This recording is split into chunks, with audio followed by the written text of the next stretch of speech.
In 1836, Major Thomas Mitchell was commissioned by the New South Wales colonial government to explore the country beyond the Murray River, down to the southern coastline of Port Phillip district. He traced the Lachlan River down to the Murray, followed it for some distance and then struck out for the coast. He was astounded when he reached the sea to find the Henty brothers had already settled at Portland.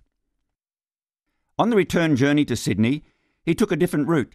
He climbed and named Mount Macedon and then proceeded northward, passing close to the present site of Woodend, Kyneton and Maya. In doing so, he crossed and named the Campaspe River. On his return to Sydney, he gave a glowing account of the pastoral opportunities of Western and Central Victoria.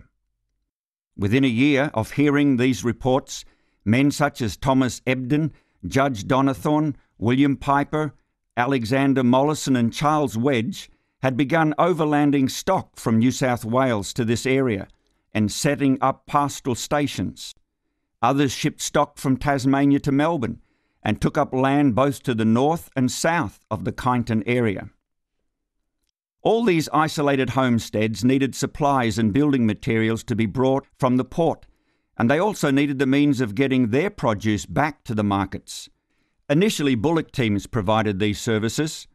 Because many of these passed through the future Kyneton, Charles Wedge in 1846 marked out a camping ground for teamsters on the banks of the Campaspe River near his first homestead.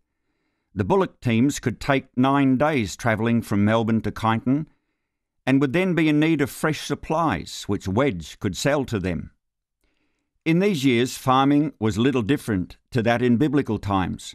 With virtually no fencing, shepherds cared for large mobs of sheep, moving them from the wet Kyneton conditions to drier northern runs for winter. As dams for water storage had not been considered at those times, the sheep were brought back again to the pastures by the creeks and rivers during summer. The first land for cropping in the Kyneton district was ploughed in 1841 on Mollison Station.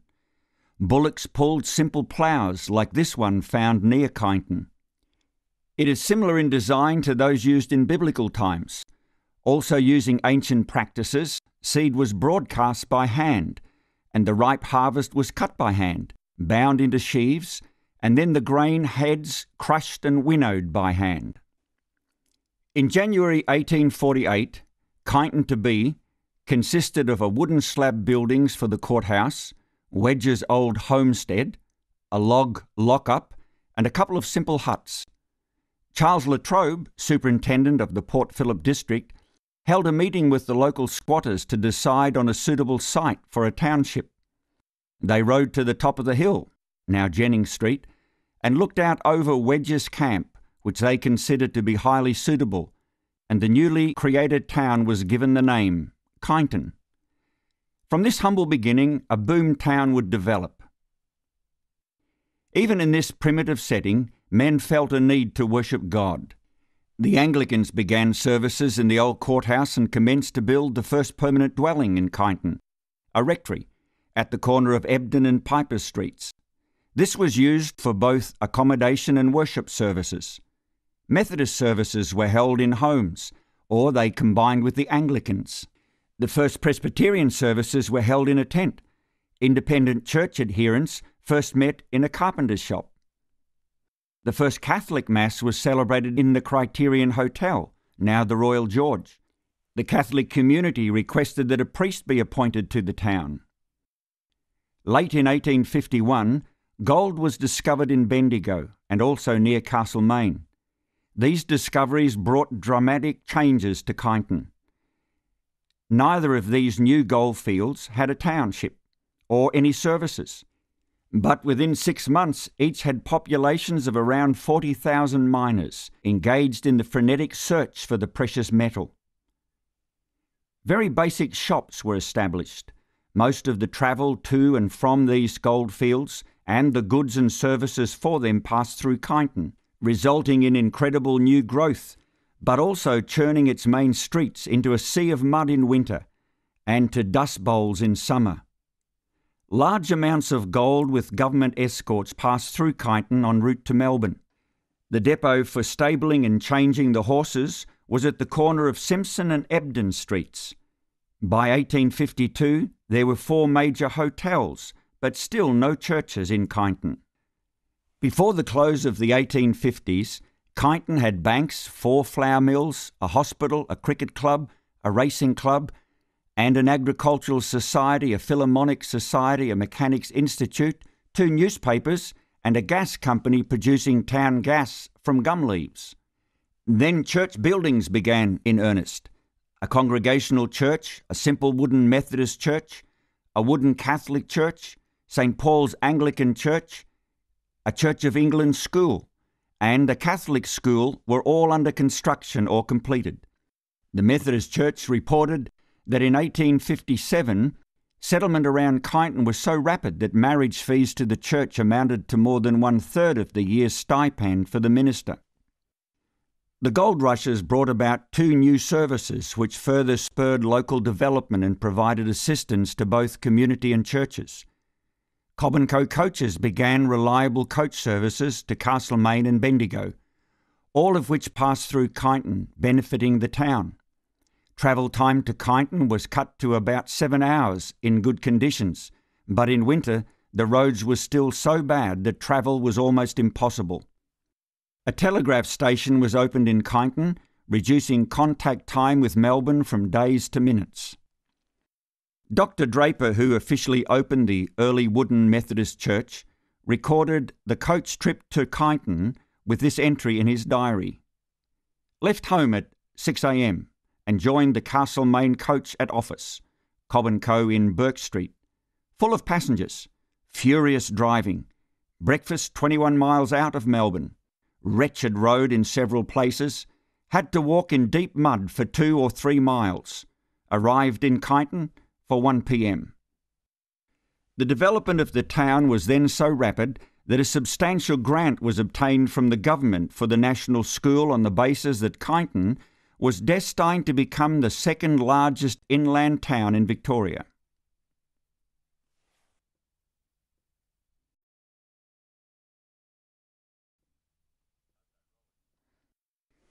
Regular worship services were conducted in the home of Mr. Thomas Close at Tilden in 1858.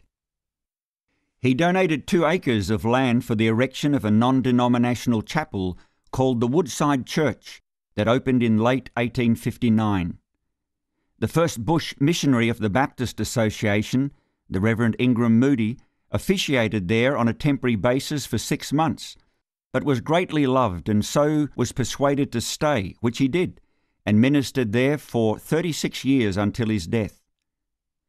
Some men of Baptist persuasion travelled to Tilden for worship there, but the road was terrible and the trip very difficult, as indicated by the name of this bridge, built at the river crossing many years later. Baptist meetings in Kyneton were first held in the original Mechanics Institute Hall for some months. On Sunday the 7th of October 1860, the rite of believers' baptism was administered for the first time in Kyneton. The ceremony was performed in the flood-swollen Campaspe River at the foot of the Botanic Gardens by the Reverend Stuart Wilson. The weather was very cold and the floodwaters icy and turbulent, unlike the placid setting of this other 1860 river baptism. Undaunted, the 4 candidates, Miss M. Dobinson, Messrs. F. Burt and L. White, and J.C. Daniel, publicly witnessed to their faith in the Lord Jesus in front of a large concourse of people. 1 week later, the Kyneton Baptist Church was officially constituted, and the following week, plans were set in motion to build a chapel. Steps were immediately taken to purchase suitable land in Piper Street, on which to erect a church. This was opened less than 8 months later, celebrated with morning, afternoon and evening services. Among the original trustees of the church property were Messrs. T. and E. Close, great-grandfather and grandfather of present member Ron Close. The builder was Mr. Joseph Hamlin, an 1860 church member who later manufactured pianos at his shop in High Street, Kyneton. In 1862, Mitchell King Armstrong became the first person to be baptised in the new church. MKA, as he became known, arrived in Melbourne as a steerage passenger in 1854, having just completed his printing apprenticeship in Glasgow. 3 days later, he obtained a position as a printer with the newly established Melbourne Age, and quickly rose to be co-proprietor. He later set up his own printing business in Lonsdale Street. The family doctor advised moving to a cooler, more bracing climate of Kyneton for the sake of his young wife's poor health. This must have been beneficial to her, as she bore 16 children and outlived her husband. The move was also a considerable benefit to the Kyneton community and to the Kyneton Baptist Church, where Mr. and Mrs. Armstrong were in membership for more than 40 years. Mitchell K. Armstrong had brought his complete printing plant to Kyneton with him on a large wagon, and, at the urging of local residents, in 1862 he established the Kyneton Guardian newspaper. During his life, MKA contributed to the community as a Shire councillor, JP, and senior magistrate, as well as about 10 other community organisations. Through his newspaper, he was also a great supporter of the local community and of the churches. At this time, the Melbourne to Bendigo rail was under construction, despite the fact that local residents were still vigorously opposing the government's plan to bypass Kyneton. Their representations were eventually successful, but the alternatives of locating the station to the north or south of the township were then fought out just as vigorously within the community. The railway to Kyneton was officially opened on the 24th of April 1862. A holiday was proclaimed. The streets were gaily decorated, and 1,000 people awaited the arrival of the first train, probably rather more than this crowd for the later royal visit. A grand banquet was held in the Mechanics' Hall. Initially, there were 2 return trains to Melbourne on weekdays and 1 on Sundays. Travel time from Melbourne to Kyneton, at least according to the timetables, was probably under 2.5 hours. These shorter travel times and greater reliability made it much easier for small country churches, including those in Kyneton, to have visiting speakers and student ministers. The railway also greatly enhanced the commercial development of the district. Crinolines were the fashionable attire for ladies in that era, but caused great inconvenience to other train travellers by taking up 2 to 3 times the standard allowed seating space. How then did they negotiate church pews? During the 1860s, the membership of the Kyneton Baptist Church was increased by many transfers to the area and by 20 adult baptisms. In 1864, the length of the original chapel was extended by 30 feet, and later a manse was constructed. Despite the financial burdens involved, the Kyneton Baptist Church of the time refused to accept state government grants available for church building. However, they were able to celebrate clearing the debt themselves by 1870. In May 1872 began a golden age for the Kyneton Baptist Church, when the Reverend John Gregson, a missionary from India, became the minister of the church. He was endowed with the most lovable personality, a winning manner, an earnest spirituality, and was blessed with a wife whose gentleness and sweetness endeared her to young and old alike. She was also active in the protection of neglected children. The pastorate of the Reverend John Gregson became a time of great spiritual revival among the young people and resulted in a large increase in church membership. Preaching stations were established in Lauriston and East Tilden, and a Sunday afternoon Bible class of over 40 students successfully conducted. The present home of the Kyneton Baptist Church is inextricably linked with the former Methodist Church. Tenders were called in March 1870 for the erection of a substantial new bluestone Wesleyan chapel on their Ebden Street property. The memorial stone was laid in May of 1870. The building was opened on December the 5th of the same year at the cost of £1,500. That first bluestone construction is now the chapel for the Baptist Church. At later times, a vestry and kindergarten were added to the rear. At some early stage, The chapel also had a gallery that was removed around 1913. Bluestone for the building was quarried from the excavation still visible immediately at the rear of the church property. This excavation became known as the Methodist Quarry, but also provided stone for other buildings. The council of the day requested that the quarry be extended across Jennings Street to remove the peak of the hill and so make the climb easier for horses and bullock wagons toiling up the steep rise.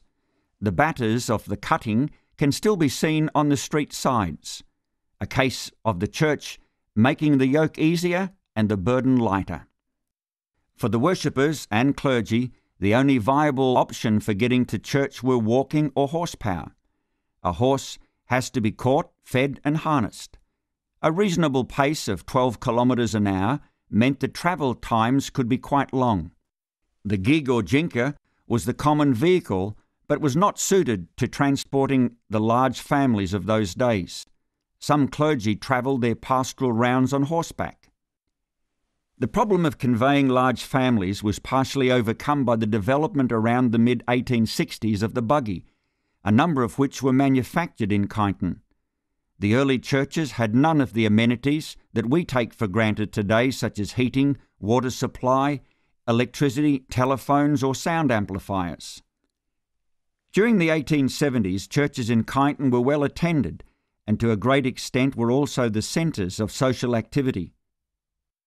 During that decade, the sacrament of confirmation was administered to nearly 1,100 candidates in St Mary's, some 125 at St Paul's, while St Andrew's had a Sunday school with an average attendance of 95, and there were around 65 adult baptisms at the Baptist Church.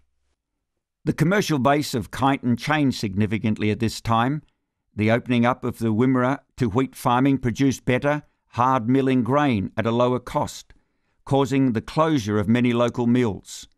Also, surface mining in Bendigo by individuals gave way to mechanised deep shaft extractions, resulting in fewer diggers passing through the town. However, a wide range of other enterprises developed, and the Kyneton district became a significant dairying area, assisted by the relatively fast rail transport to Melbourne. Floods, droughts, bushfires and pestilence caused hardship through much of the 1880s. Kyneton was described in newspaper reports as suffering a water famine. While he was in Kyneton, the Bishop of Melbourne received a letter requesting that he arrange for prayers in all Anglican churches that the rabbit plague be stricken by sterility. The bishop declined to adopt the suggestion. The Salvation Army became a major force in the district, and in 1885 the foundation stone was laid for a large new barracks complex in Bowen Street, Kyneton. However, the Shire requested that the army not parade in the main streets before 2 p.m. on Sundays, to avoid the banners and band frightening the horses of other worshippers driving to church. In the 1890s, the local paper commented on the high number of pioneers of the district that were passing to their final rest. The undertakers of those times in the country towns were frequently the local hardware merchants, cabinet makers or blacksmiths. They sometimes also conducted the graveside services. Because in those years many mourners walked behind the hearse, an anonymous donor paid for seats to be installed along the road between Kyneton Township and the cemetery. Among the pioneers who passed to their reward were some of the first clergy of Kyneton churches and lay people who were church founders. One such was Mr. W. Dobinson, a founder member and deacon of the Kyneton Baptist Church and founder of the Hall of Commerce in Piper Street, which was later run by his sons. Technological advances in agriculture, industry and commerce were making their impact on Kyneton, and the first telephone was installed around 1887. In the early 1890s, economic disaster struck and many banks were unable to meet their commitments. The government closed all the banks in Victoria for a week while finances were reorganised. Many local people suffered severe financial hardship. Labour colonies were set up in tent villages for people in crisis, whose only income was the meagre sustenance payments. The local churches would certainly have been adversely affected by the Depression, but remained generally active and compassionate. The Kyneton Guardian, edited by a devout and forward-thinking church member, urged more active sympathy for the suffering, more intelligent understanding of the causes of the Depression, and a stronger determination to recognise the moral issues involved. Hard times were reflected in many local activities. The Kyneton Guardian reported in 1899 on the annual picnic of the Kyneton Baptist Sunday School held in the paddock at Bald Hill. The children and friends were conveyed to the ground in wagons provided by Messrs. King, Stewart, Purton and others. The picnic was very much enjoyed. In the morning 2 hares were shot and they were cooked for dinner. In the afternoon the boys of the party caught many yabbies that were also added to the larder, being cooked and served out at tea time. The new century began with some momentous social and political changes. Federation in Australia was marked by major celebrations and Thanksgiving services in Kyneton as elsewhere. In 1901, Australia's first Governor-General was appointed, and on May the 9th, the first federal parliament was opened in Melbourne. This city then became the capital of Australia for 27 years. Later, when the first federal election took place, women all over Australia were given the vote for the first time. On the death of Queen Victoria, all civil servants wore mourning clothes, and memorial services were held in all churches. Church bells were rung for 12 days until her funeral took place. At the coronation of King Edward VII, great local celebrations took place, including combined church coronation services. Technology was also changing at a rapid pace. H.V. Mackay at his farm near Bendigo developed the sunshine harvester that stripped, threshed and winnowed the grain in one machine, reducing harvest costs to 1/10 of that when compared to the 3 separate operations.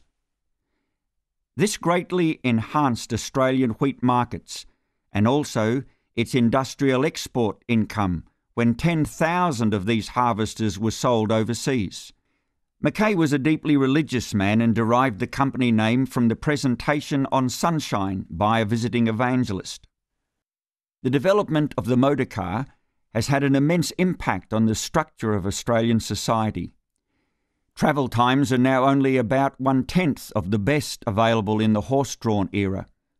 People can easily go to larger centres for all their requirements, including church attendance, bringing about the demise of the numerous self-sufficient villages that once surrounded Kyneton. Air travel has also changed the lives of Australians, greatly reducing our isolation from the rest of the world both domestically and economically. John Dygan of Maya achieved the first powered flight in an Australian-made aeroplane, which he had designed and constructed himself.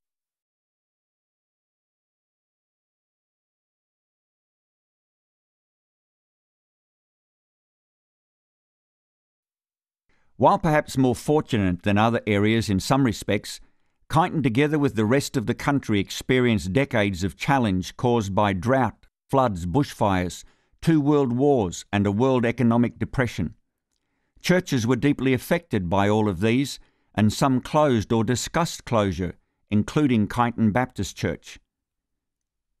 After a series of political upheavals and military action in Europe, World War I was officially declared on August 6, 1914. On April 25, 1915, the first Australian troops landed at Gallipoli.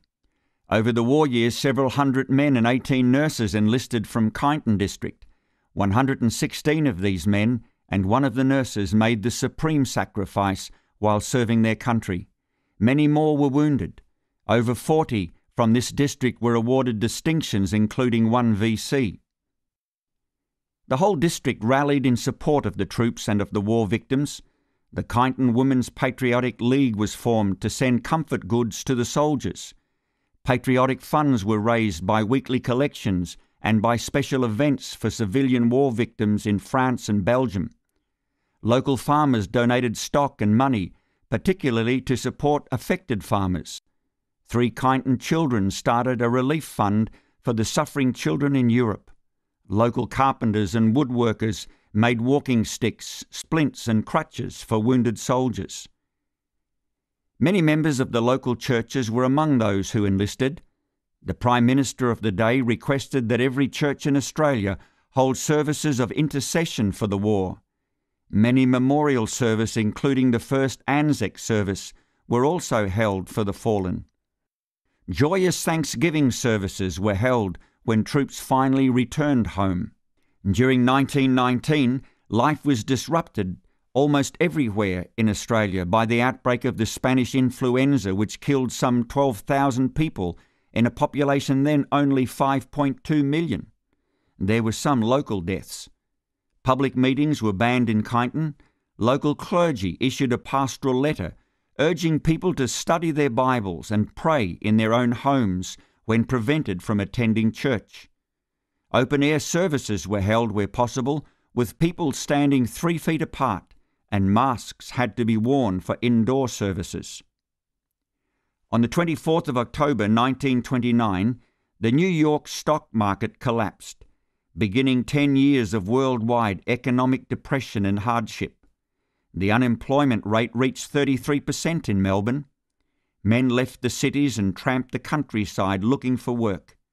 The Kyneton Council erected a shelter for 18 travelling unemployed at the racecourse. Those with a job often had to accept pay cuts and shorter hours. Debt forced many farmers off their properties. Boiled wheat and rabbits were common items on the menu. Kyneton District gladly supplied the latter in huge numbers, reportedly 15,000 in 1 week. Many children went barefoot to school as parents struggled to manage the very basic costs of survival. Many churches encountered great difficulties in coping with large pastoral loads and greatly reduced financial resources. Some set up their own relief schemes. Following the German annexation of Austria and invasion of Czechoslovakia and Poland on September 3, 1939, Britain, France, Australia and New Zealand declared war on Germany. Australia recruited 75,000 men for the citizen military forces, and compulsory training for home defence was reintroduced. Again, Kyneton citizens enlisted. By 1942, the world's situation was much more serious and more threatening to Australia. The Japanese bombed Darwin, Broome and Wyndham, killing 243 people, and Japanese midget submarines entered Sydney Harbour. In Kyneton, a bomb shelter was built behind the toy shop in High Street. The cross was removed from the tower of St Paul's and a plane and fire spotting hut erected. A watch was maintained 24 hours a day, and any strange aeroplanes reported to Melbourne headquarters. The Malmesbury Rail Viaduct was kept under 24 hours guard. The following year, many items of food, clothing and also petrol were rationed. Purchases of tea, sugar, meat and many other items had to be accompanied by the appropriate number of coupons from the monthly ration book issued on a very limited per-person basis. Building materials, cars, tyres and new tractors were almost unobtainable. Many cars were fitted with gas producers that had a coal hopper of about 200 litres into which you emptied a bag of charcoal, lit a firebox at the base, and chugged around on the coal gas so produced. They were very dirty, but the resultant charcoal industry was the only source of income for many northern farmers during the severe drought of 1940 to 45. 1944 was a particularly difficult year for the local community. The prolonged drought had reached its worst point. There were serious bushfires and food rationing had been tightened. Some foods were simply unobtainable. Few private cars were still on the road, and the combined Kyneton churches proposed a shared bus to help older members get to church. After 6 years of devastating war, Germany surrendered in May 1945, followed by Japan in September, and peace was declared. Kyneton responded with wild celebrations. The town band, or what was left of them, and returned soldiers of both wars and servicemen marched up and down the main streets. The fire bell rang all day. innumerable speeches were made on the steps of the Shire Hall, and the hotels suddenly found ample supplies of rationed beer and spirits. Unfortunately, 11 men from the Kyneton district lost their lives during this war, and another 10 suffered heavily in enemy prison camps. Those who died were not forgotten during the celebrations, and the steps of the war memorial were covered with floral tributes.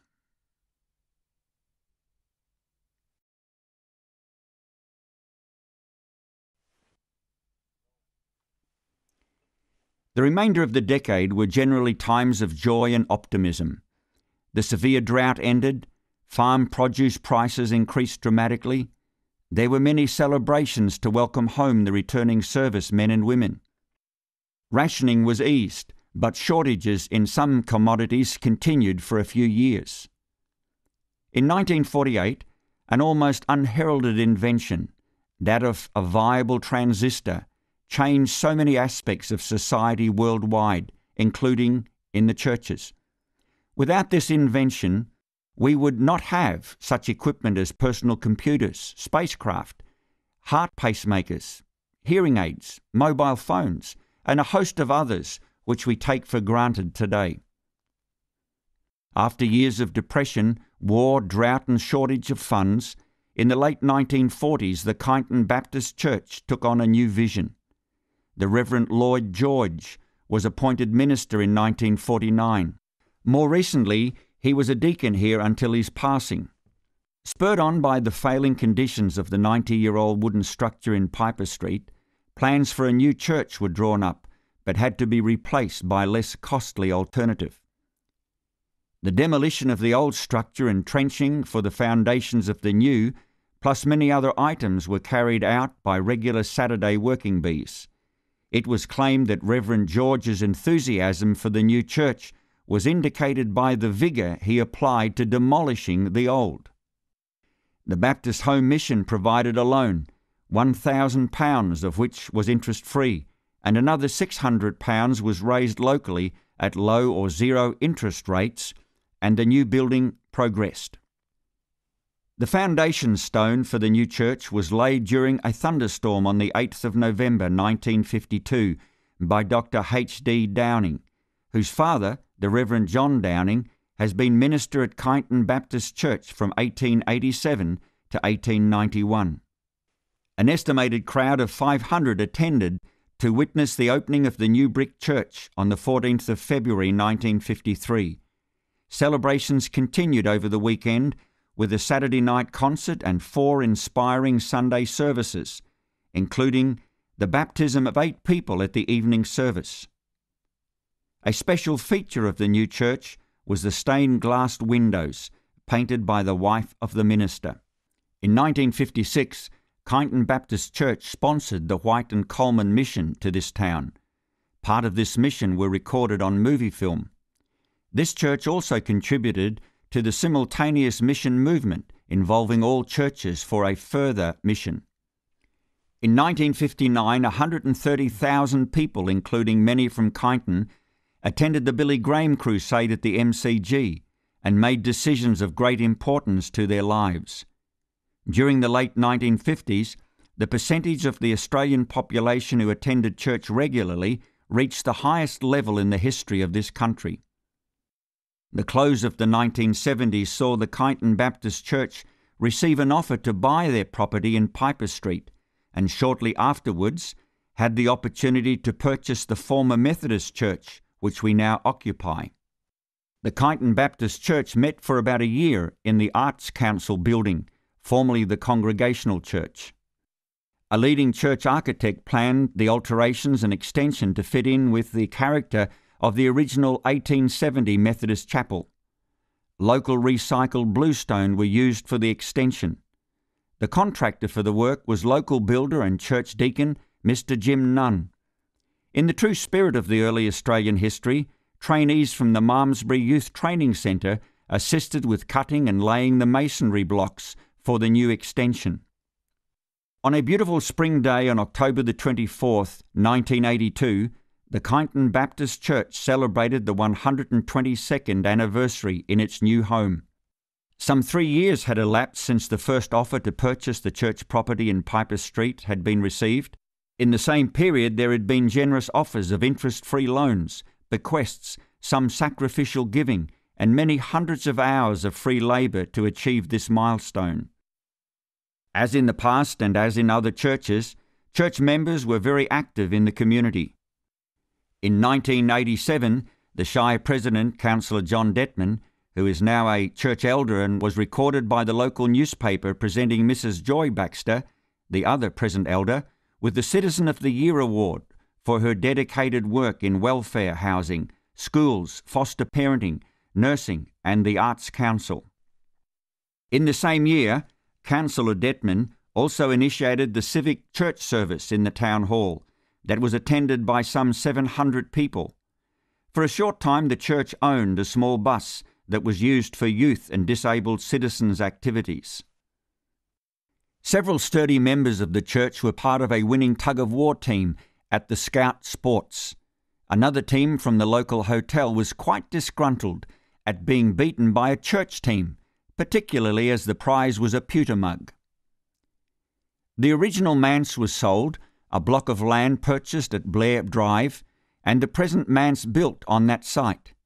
Some fairly extensive repairs were carried out on the church building at that time. On one occasion, the spouting had to be repaired after being damaged by snow.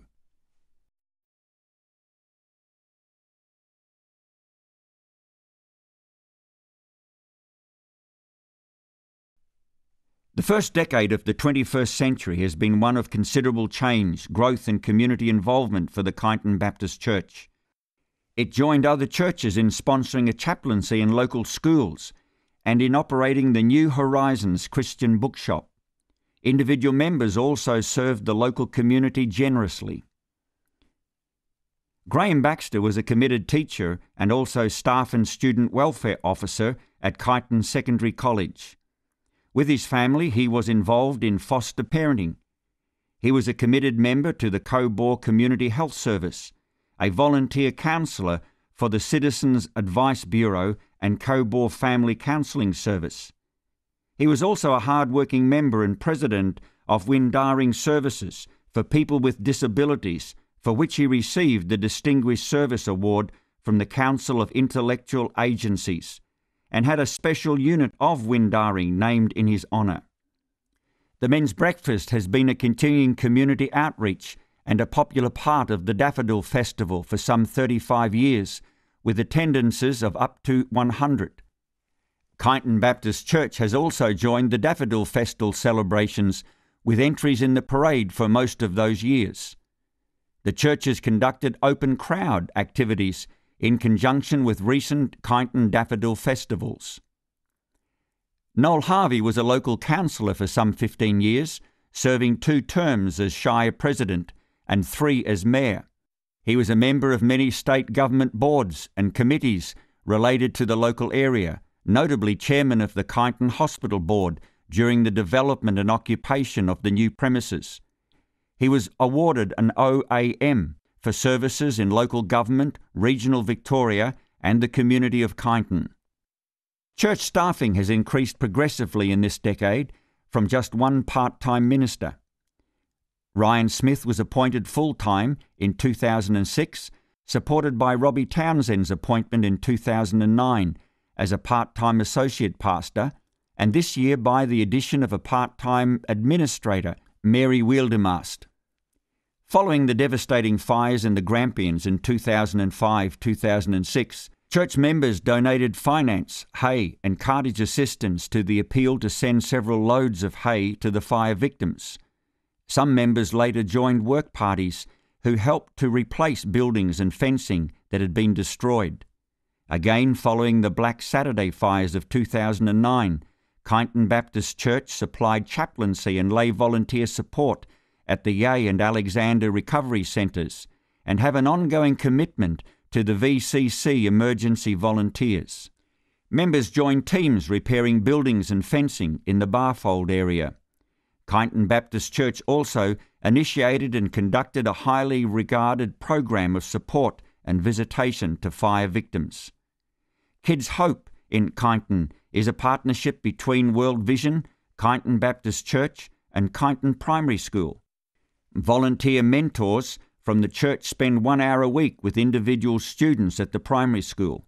They work together on a variety of things such as craft projects, building kits, schoolwork, board games, reading books, and playing sports to help create a positive school attitude for the child.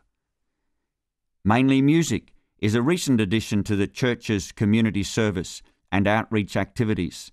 This program aims at providing both social contact for the mothers and carers of young tots and also to provide an opportunity for sharing an activity with their children. The Esther's group offers social activities, Bible study, outings, retreats, and mutual support for ladies of a wider age group, but particularly those with young children. And so, in 2010, we are able to celebrate a major anniversary while participating in the Kyneton Daffodil Festival Parade.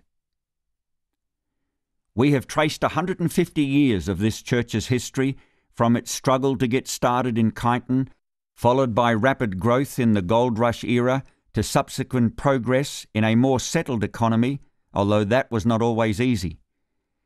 Adaptation to massive social, economic and technological changes have been necessary for survival through droughts, plagues, depression, 2 world wars, and the post-war recovery of the world. Despite some decline since then of attendances at Australian churches generally, we look for inspiration from the faith commitment of the past to face the future with a new vision.